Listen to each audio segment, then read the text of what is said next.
जय श्री हरि विष्णु, जय गुरुवर बृहस्पति देव। हे प्रिय भक्तों, आज का यह पावन दिन गुरुवार साक्षात देव गुरु बृहस्पति को समर्पित है, जो ज्ञान, धर्म, सौभाग्य और समृद्धि के अधिपति हैं। यह दिन केवल व्रत का नहीं, बल्कि विश्वास, विनम्रता और दिव्य प्रकाश का प्रतीक है। कहा गया है, गुरुवे सर्वलोकानां विफेजं परमं प्रभुमं ज्ञानदं सर्व वेदानां बृहस्पतिं प्रणम्यहम्। हे प्रिय भक्तों, जो सच्चे मन से देव गुरु बृहस्पति की पूजा करता है, उसके जीवन में कभी अंधकार नहीं रहता, क्योंकि बृहस्पति देव वही हैं जो अज्ञान को मिटाकर ज्ञान का दीप जलाती हैं और जिनकी कृपा से दरिद्रता, कलह और दुख सदा के लिए दूर हो जाती हैं। आज की कथा केवल एक राजा और रानी की नहीं है, बल्कि यह मानव जीवन के उस सत्य को उजागर करती है जहां अहंकार से पतन होता है और भक्ति से उत्थान। यह कथा बताती है कि जब मनुष्य अपने भीतर के अहम को छोड़कर श्रद्धा में झुकता है, तभी बृहस्पति देव का वरद हस्त उस पर पड़ता है। हे प्रिय भक्तों, कथा आरंभ करने से पहले अपने मन को शांत करें, सांस में भक्ति का अनुभव करें और भगवान विष्णु तथा देवगुरु बृहस्पति का ध्यान करें। ओम बृहस्पति नमः। ओम श्रीम ह्रीम क्लीम बृहस्पति नमः। ओम गुरुवे नमः। आप दोनों हाथ जोड़कर मन से कहें, हे देवगुरु बृहस्पति, आज की इस कथा को सुनने की शक्ति दो, ताकि हमारे हृदय में ज्ञान, दया और समृद्धि का प्रकाश हो। हे प्रिय भक्तों, यह कथा अंत तक अवश्य सुनिए, क्योंकि अंत में आप जानेंगे कि कैसे एक रानी का अहंकार टूटा, कैसे एक साधु के वचनों ने उसके जीवन को बदल दिया और कैसे बृहस्पति देव की अनुकंपा ने एक निर्धन परिवार को पुनः सुख, धन और मोक्ष तक पहुंचा दिया। अब आरंभ करती हैं श्री बृहस्पतिवार व्रत कथा। हर हर महादेव। जय श्री हरि विष्णु, जय बृहस्पति देव। भारत वर्ष में एक प्रतापी और दानी राजा राज्य करता था। वह नित्य गरीबों और ब्राह्मणों की सहायता करता था। यह बात उसकी रानी को अच्छी नहीं लगती थी। वह ना ही गरीबों को दान देती, ना ही भगवान का पूजन करती थी और राजा को भी दान देने से मना किया करती थी। एक दिन राजा शिकार खेलने वन को गए थे, तब रानी महल में अकेली थी। उसी समय बृहस्पति देव साधु वेश में राजा के महल में भिक्षा के लिए आए और भिक्षा मांगी। रानी ने भिक्षा देने से इनकार कर दिया और कहा, हे साधु महाराज, मैं तो दान पुण्य से तंग आ गई हूँ। मेरा पति सारा धन लुटाते रहते हैं। मेरी इच्छा है कि हमारा धन नष्ट हो जाए, फिर ना रहेगा बांस, ना बजेगी बांसुरी। साधु ने कहा, देवी, तुम तो बड़ी विचित्र हो। धन, संतान तो सभी चाहते हैं, पुत्र और लक्ष्मी तो पापी के घर भी होनी चाहिए। यदि तुम्हारे पास अधिक धन है तो भूखों को भोजन कराओ, प्यासों के लिए पानी व पीने के लिए यानी कि प्याऊ कुआं बनवाओ, मुसाफिरों के लिए धर्मशालाएं खुलवाओ। जो निर्धन अपनी कुंवारी कन्याओं का विवाह नहीं कर सकती, उनका विवाह करा दो। ऐसे और कई काम हैं जिनके करने से तुम्हारा यश लोक परलोक में फैलेगा। परंतु रानी पर उपदेश का कोई प्रभाव नहीं पड़ा। वह बोली, महाराज, आप मुझे कुछ ना समझाएं। मैं ऐसा धन नहीं चाहती जो हर जगह बांटती फिरूं। साधु ने उत्तर दिया, यदि तुम्हारी ऐसी इच्छा है तो तथास्तु। तुम ऐसा करना कि बृहस्पतिवार को घर लीप कर पीली मिट्टी से अपना सिर धोकर स्नान करना, भट्टी चढ़ाकर कपड़े धोना। ऐसा करने से आपका धन नष्ट हो जाएगा। इतना कहकर वह साधु महाराज वहां से आलोप हो गए। साधु के अनुसार कई बातों को पूरा करते हुए रानी को केवल 3 बृहस्पति ही बीते थे कि उसकी समस्त धन संपत्ति नष्ट हो गई। भोजन के लिए राजा का परिवार तरसने लगा।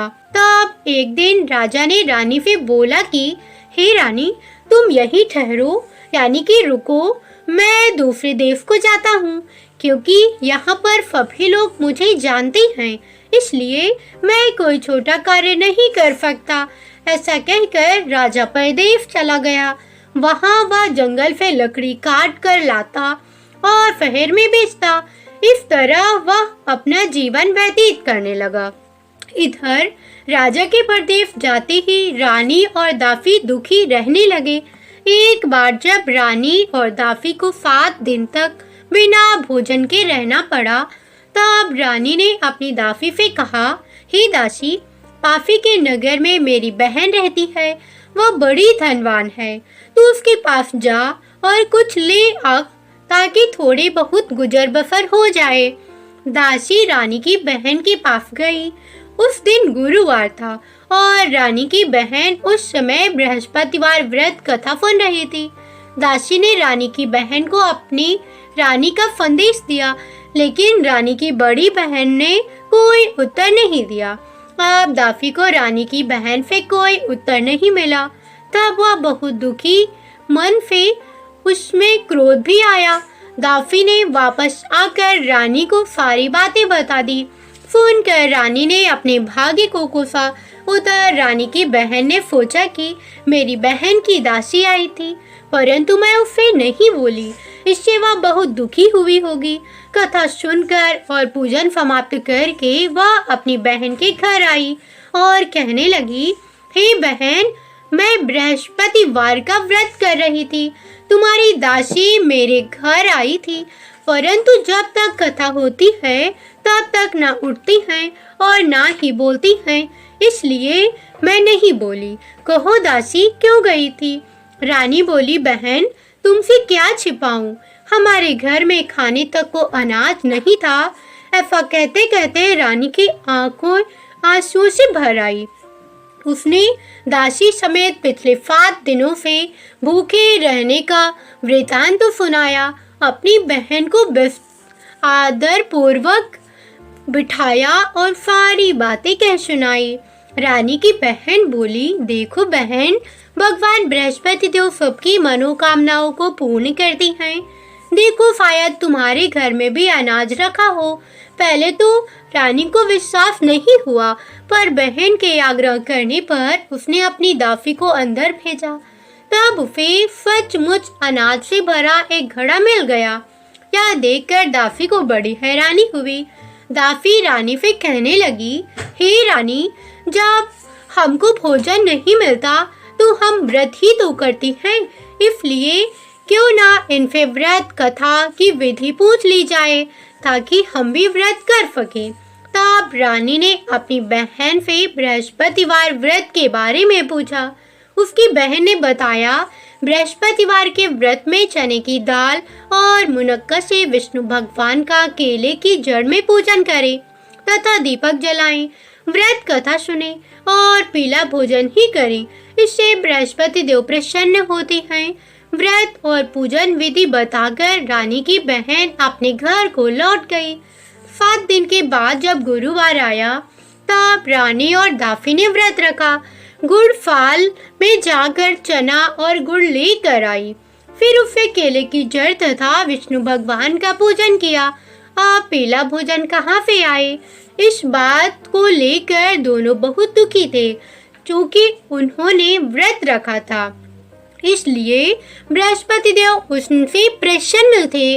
इसलिए वे एक साधारण व्यक्ति का रूप धारण कर 2 थालों में सुंदर पीला भोजन दासी को दे गए। भोजन पाकर दासी बहुत प्रसन्न हुई और फिर खुशी के साथ मिलकर दोनों यानी कि रानी और दासी ने भोजन ग्रहण किया।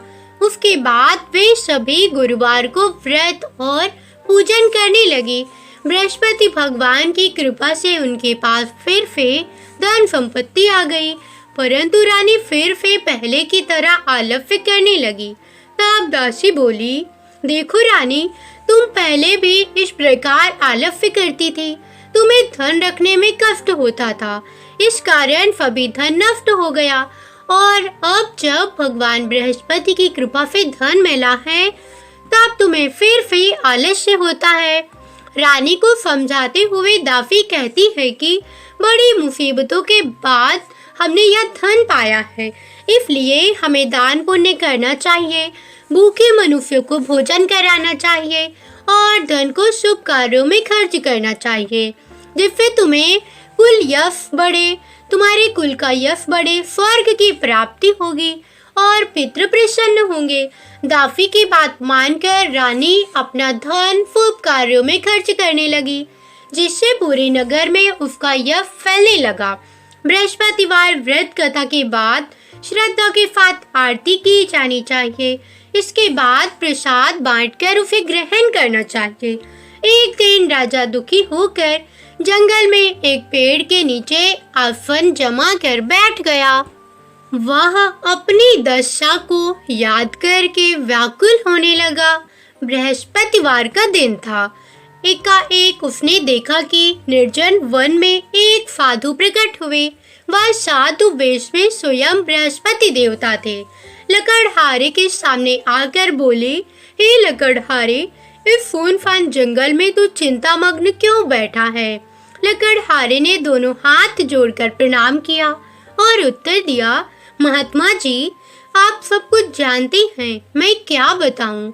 यह कहकर वह रोने लगा और साधु को अपनी आत्मकथा सुनाई। महात्मा जी ने कहा, तुम्हारी स्त्री ने बृहस्पतिवार के दिन बृहस्पति भगवान का निरादर किया है, जिसके कारण रुष्ट होकर उन्होंने तुम्हारी यह दशा कर दी। अब तुम चिंता मुक्त हो जाओ और मैं जो कहता हूँ वो करो, तब तुम्हारे सब कष्ट दूर हो जाएंगे और भगवान पहले से भी अधिक संपत्ति देंगे। तुम बृहस्पतिवार के दिन कथा किया करो बृहस्पति देव की। 2 पैसे के चने मुनक्का लाकर उसका प्रसाद बनाओ और शुद्ध जल से लोटे में शक्कर मिलाकर अमृत तैयार करो। कथा के पश्चात अपने सारे परिवार और सुनने वाले प्रेमियों में अमृत व प्रसाद बांटकर आप भी ग्रहण करो। ऐसा करने से भगवान तुम्हारी सब मनोकामनाएं पूर्ण करेंगे। साधु के ऐसे वचन सुनकर लकड़हारा बोला, हे प्रभु, मुझे लकड़ी बेचकर इतना पैसा नहीं मिलता जिससे भोजन के उपरांत कुछ बचा सकूं। मैंने रात्रि में अपनी स्त्री को व्याकुल देखा है। मेरे पास कुछ भी नहीं जिससे मैं उसकी खबर मंगा सकूं। साधु ने कहा, हे लकड़हारे, तुम किसी बात की चिंता मत करो। बृहस्पति के दिन तुम रोजाना की तरह लकड़ियां लेकर शहर को जाओ। तुमको रोज से दुगना धन प्राप्त होगा, जिससे तुम भली भांति भोजन कर लोगे तथा बृहस्पति देव की पूजा का सामान भी आ जाएगा। इतना कहकर साधु अंतर्ध्यान हो गए। धीरे धीरे समय व्यतीत होने पर फिर वही बृहस्पतिवार का दिन आया। लकड़हारा जंगल से लकड़ी काट कर किसी शहर में बेचने गया। उसने उस दिन और दिन से अधिक पैसे मिले। राजा ने चना, गुड़ आदि लाकर गुरुवार का व्रत किया। उस दिन से उसके सभी क्लेश दूर हुए। परंतु जब दोबारा गुरुवार का दिन आया तो बृहस्पतिवार का व्रत करना भूल गया। इस कारण बृहस्पति भगवान नाराज हो गए। उस दिन उस नगर के राजा ने विशाल यज्ञ का आयोजन किया तथा शहर में यह घोषणा करा दी कि कोई भी मनुष्य अपने घर में भोजन न बनावे, न आग जलावे। समस्त जनता मेरे यहाँ भोजन करने आवे। इस आज्ञा को जो ना मानेगा उसे फांसी की सजा दी जाएगी। इस तरह की घोषणा संपूर्ण नगर में करवा दी गई। राजा की आज्ञा अनुसार शहर के सभी लोग भोजन करने गए, लेकिन लकड़हारा कुछ देर से पहुंचा, इसलिए राजा उसको अपने साथ घर लिवा ले गए और ले जाकर भोजन करा रहे थे। तब रानी की दृष्टि उस खूंटी पर पड़ी जिस पर उनका हार लटका हुआ था। वह वहां पर दिखाई नहीं दिया। रानी ने निश्चय किया कि मेरा हार इस मनुष्य ने चुरा लिया है। उसी समय सिपाहियों को बुलाकर उसको कारागार में डलवा दिया। जब लकड़हारा कारागार में पड़ गया और बहुत दुखी होकर विचार करने लगा कि ना जाने कौन से पूर्व जन्म के कर्म से मुझे यह दुख प्राप्त हुआ है, और उसी साधु को याद करने लगा जो कि जंगल में मिला था। उसी समय तत्काल बृहस्पति देव साधु के रूप में प्रकट हुए और उसकी दशा को देखकर कहने लगे, अरे मूर्ख, तूने बृहस्पति देव की कथा नहीं करी, इस कारण तुझे दुख प्राप्त हुआ है। अब चिंता मत कर, बृहस्पतिवार के दिन कारागार के दरवाजे पर 4 पैसे पड़े मिलेंगे, उनसे तू बृहस्पति देव की पूजा करना, तेरे सभी कष्ट दूर हो जाएंगे। बृहस्पति के दिन उसे 4 पैसे मिले। लकड़हारे ने कथा कही। उस रात्रि को बृहस्पति देव ने उस नगर के राजा को स्वप्न में कहा, हे राजन, तुमने जिस आदमी को कारागार में बंद कर दिया है वह निर्दोष है, वह राजा है, उसे छोड़ देना। रानी का हार उसी खूंटी पर लटका है। अगर तू ऐसा नहीं करेगा तो मैं तेरे राज्य को नष्ट कर दूंगा। इस तरह रात्रि के स्वप्न को देखकर राजा प्रातःकाल उठा और खूंटी पर हार देखकर लकड़हारे को बुलाकर क्षमा मांगी तथा लकड़हारे को योग्य सुंदर वस्त्र आभूषण देकर विदा कर दिया। बृहस्पति देव की आज्ञा के अनुसार लकड़हारा अपने नगर को चल दिया। राजा जब अपने नगर के निकट पहुंचा तो उसे बड़ा आश्चर्य हुआ। नगर में पहले से अधिक बाग, तालाब, कुएं तथा बहुत सी धर्मशाला, मंदिर आदि बन गए थे। राजा ने पूछा, यह किसका बाग और धर्मशाला है? तब नगर के सब लोग कहने लगे, यह सब रानी और दासी के हैं। तब राजा को आश्चर्य हुआ और गुस्सा भी आया। जब रानी ने यह खबर सुनी कि राजा आ रहे हैं, तब उन्होंने दासी से कहा कि हे दासी, देख, राजा हमको कितनी बुरी हालत में छोड़कर गए थे। हमारी ऐसी हालत देखकर वह लौट ना जाए, इसलिए तू दरवाजे पर खड़ी हो जा। आज्ञानुसार दासी दरवाजे पर खड़ी हो गई। राजा आए तब उन्हें अपनी साथ लिवा लाई। तब राजा ने क्रोध करके अपनी रानी से पूछा कि यह धन तुम्हें कैसे प्राप्त हुआ है? तब उन्होंने कहा, हमें यह सब धन बृहस्पति देव के इस व्रत के प्रभाव से प्राप्त हुआ है। राजा ने निश्चय किया कि 7 रोज बाद तो सभी बृहस्पति देव का पूजन करती हैं, परंतु मैं प्रतिदिन और दिन में 3 बार कहानी तथा रोज व्रत किया करूंगा। अब हर समय राजा के दुपट्टे में चने की दाल बंधी रहती तथा दिन में 3 बार कहानी कहता। एक रोज राजा ने विचार किया कि चलो अपनी बहन के यहाँ हो आवे। इस तरह निश्चय कर राजा घोड़े पर सवार हो गया, अपनी बहन के यहाँ को चलने लगा। मार्ग में उसने देखा कि कुछ आदमी एक मुर्दे को लिए जा रहे हैं। उन्हें रोककर राजा कहने लगा, अरे भाइयों, मेरी बृहस्पति देव की कथा सुन लो। वे बोले, हमारा तो आदमी मर गया है, इसको अपनी कथा की पड़ी है। परंतु कुछ आदमी बोले, अच्छा कहो, हम तुम्हारी कथा भी सुनेंगे। राजा ने दाल निकाली और कथा आदि हुई थी कि मुर्दा हिलने लगा और जब कथा समाप्त हो गई तब राम राम करके वह मुर्दा व्यक्ति उठकर खड़ा हो गया। आगे मार्ग में उसे किसान खेत में हल चलाता मिला। राजा ने उसे देखा और उससे बोले, अरे भैया, तुम मेरी बृहस्पतिवार की कथा सुन लो। किसी किसान बोला, जब तक मैं तेरी कथा सुनूंगा तब तक 4 हरैया जोत लूंगा। जा अपनी कथा किसी और को सुनाना। इस तरह राजा आगे चलने लगा। राजा के हटते ही बैल पछाड़ खाकर गिर गया तथा किसान के पेट में बड़ी जोर का दर्द होने लगा। उस समय उसकी माँ रोटी लेकर आई। उसने जब यह देखा तो अपने पुत्र से सब हाल पूछा और बेटे ने सभी हाल कह दिया। तब बुढ़िया दौड़ी दौड़ी उस घुड़सवार के पास गई और उससे बोली कि मैं तेरी कथा सुनूंगी, तू अपनी कथा मेरे खेत पर चलकर ही कहना। राजा ने बुढ़िया के खेत पर जाकर कथा कही, जिसके सुनते ही वह बैल उठ खड़े हुए तथा किसान के पेट का दर्द भी बंद हो गया। राजा अपनी बहन के घर पहुंचा और बहन ने भाई की खूब मेहमानी की।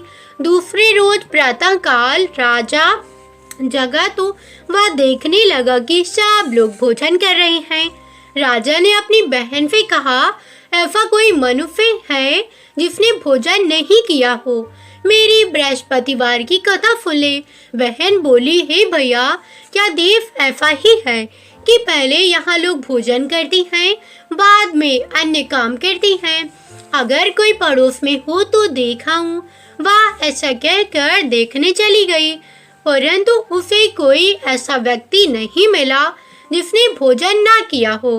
अतः वह एक कुमार के घर गई जिसका लड़का बीमार था।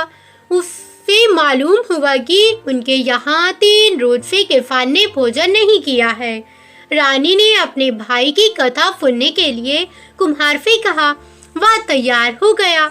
राजा ने जाकर बृहस्पतिवार की कथा कही, जिसको सुनकर उसका लड़का ठीक हो गया। अब तो राजा की प्रशंसा होने लगी। एक रोज राजा ने अपनी बहन से कहा कि हे बहन, हम अपने घर को जाएंगे, तुम भी तैयार हो जाओ। राजा की बहन ने अपनी सास से कहा, आपने कहा हाँ चली जा, परंतु अपने लड़के को मत ले जाना, क्योंकि तेरे भाई के कोई औलाद नहीं है। बहन ने अपने भैया से कहा, हे भैया, मैं तो चलूंगी, पर कोई नहीं जाएगा, यानी कि कोई बालक नहीं जाएंगे। तब राजा बोला, जब कोई बालक नहीं चलेगा तब तुम ही क्या करोगी चलकर? बड़े दुखी मन से राजा अपने नगर को लौट आया। राजा ने रानी से कहा, हम निर्वंशी हैं, हमारा मुंह देखने का धर्म नहीं है और कुछ भोजन आदि नहीं किया। रानी बोली, हे प्रभु, बृहस्पति देव ने हमें सब कुछ दिया है, वह हमें औलाद अवश्य देंगे। उसी रात को बृहस्पति देव ने राजा से स्वप्न में कहा, हे राजा, उठ, सभी सोच त्याग दे, तेरी रानी गर्भ से है। राजा की यह बात सुनकर बड़ी खुशी हुई। 9वें महीने में उसके गर्भ से एक सुंदर पुत्र पैदा हुआ। तब राजा बोला, हे रानी, स्त्री बिना भोजन के रह सकती है, पर बिना कहे नहीं रह सकती। जब मेरी बहन आवे तो मुझसे कुछ मत कहना। रानी ने सुनकर हाँ कर दिया। जब राजा की बहन ने यह शुभ समाचार सुना तो वह बहुत खुशी हुई तथा बधाई लेकर अपने भाई के यहाँ आई। तभी रानी ने कहा, घोड़ा चढ़कर तो नहीं आई, गधा चढ़ी आई। राजा की बहन बोली, भाभी, मैं इस प्रकार ना कहती तो तुम्हें औलाद कैसे मिलती? बृहस्पति देव ऐसे ही हैं, जैसी जिसके मन में कामनाएं हैं सभी को पूर्ण करती हैं। जो सद्भावना पूर्वक बृहस्पतिवार का व्रत करता है एवं कथा पढ़ता और सुनता है और सुनाता है, बृहस्पति देव उसकी सभी मनोकामना पूर्ण करती हैं। भगवान बृहस्पति देव उसकी सदैव रक्षा करती हैं। संसार में जो मनुष्य सद्भावना से भगवान जी की पूजन व्रत सच्चे हृदय से करती हैं, तो फिर उनकी सभी मनोकामनाएं पूर्ण करती हैं। जैसी सच्ची भावना से रानी और राजा ने उनकी कथा का गुणगान किया, तब उनकी सभी इच्छाएं पूर्ण की।